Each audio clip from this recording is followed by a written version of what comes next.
বড় ধরনের পরিবর্তনের সূচনা হয়েছে বিহারের রাজনৈতিক পরিস্থিতিতে। মঙ্গলবার আনুষ্ঠানিকভাবে তাঁর পদ থেকে ইস্তফা দিয়েছেন দীর্ঘদিনের মুখ্যমন্ত্রী নীতিশ কুমার। রাজভবনে গিয়ে রাজ্যপালের কাছে নিজের পদত্যাগ পত্র জমা দেন তিনি। এ সময় তাঁর সঙ্গে একই গাড়িতে উপস্থিত ছিলেন বিজেপি নেতা সম্রাট চৌধুরী। এই যৌথ উপস্থিতি থেকেই স্পষ্ট হয়ে ওঠে রাজ্যের নতুন রাজনৈতিক সমীকরণ। এখন এখানকার কাজের দায়িত্ব একটি নতুন সরকার নেবে। নতুন সরকারের প্রতি আমার পূর্ণ সমর্থন থাকবে। সামনে অনেক বড় কাজ রয়েছে এবং বিহারের ব্যাপক উন্নতি হবে বলে প্রতিক্রিয়ায় জানিয়েছেন রাজ্যসভার সাংসদ হিসেবে শপথ নেওয়া নীতিশ কুমার। বিজেপি পরিষদীয় দলের বৈঠকে সর্বসম্মতভাবে নেতা নির্বাচিত করা হয়েছে সম্রাট চৌধুরীকে। সবকিছু ঠিক থাকলে বুধবার লোক ভবনে অনুষ্ঠিত হবে তার শপথ গ্রহণ অনুষ্ঠান। রাজনৈতিক দৃষ্টিকোণ থেকে অত্যন্ত তাৎপর্যপূর্ণ এই পরিবর্তন। সম্রাট চৌধুরী প্রথম বিজেপি নেতা যিনি উপমুখ্যমন্ত্রী পদ থেকে সরাসরি উন্নীত হচ্ছেন মুখ্যমন্ত্রী পদে। গত বছর বিধানসভা নির্বাচনে এনডিএর জয়ের পর স্বরাষ্ট্র দপ্তরের দায়িত্ব দেওয়া হয়েছিল তাঁকে।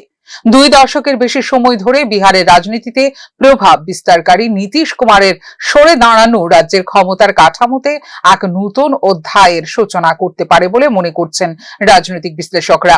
বিশেষত গুরুত্বপূর্ণ স্বরাষ্ট্র দপ্তরের নিয়ন্ত্রণ বিজেপির হাতে যাওয়া প্রশাসনিক নীতিতেও প্রভাব ফেলতে পারে বলে মত বিশেষজ্ঞদের। সম্রাট চৌধুরীর রাজনৈতিক যাত্রাও উল্লেখযোগ্য। মুঙ্গের জেলার তারাপুর সংলগ্ন লখানপুর গ্রামের বাসিন্দা সম্রাট চৌধুরী লালু প্রসাদ যাদব নেতৃত্বাধীন আরজেডির মাধ্যমে রাজনীতিতে প্রবেশ করেন 1990 সালে।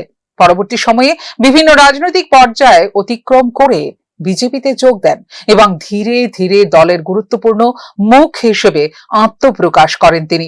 পারিবারিক রাজনৈতিক পটভূমিও সমৃদ্ধ সম্রাট চৌধুরীর।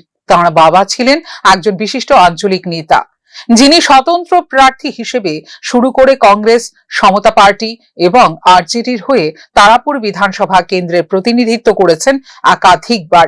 সব মিলিয়ে বিহারের এই নেতৃত্ব পরিবর্তন শুধু ব্যক্তি পরিবর্তন নয়, বরং রাজ্যের রাজনৈতিক দিক নির্দেশ, প্রশাসনিক অগ্রাধিকার এবং জোট রাজনীতির ভবিষ্যৎ গতি প্রকৃতিতে বিবেচিত হচ্ছে একটি গুরুত্বপূর্ণ মোড় হিসেবে।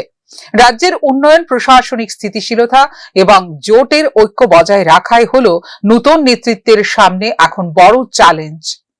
ফিউরো রিপোর্ট, নিউজ নাও।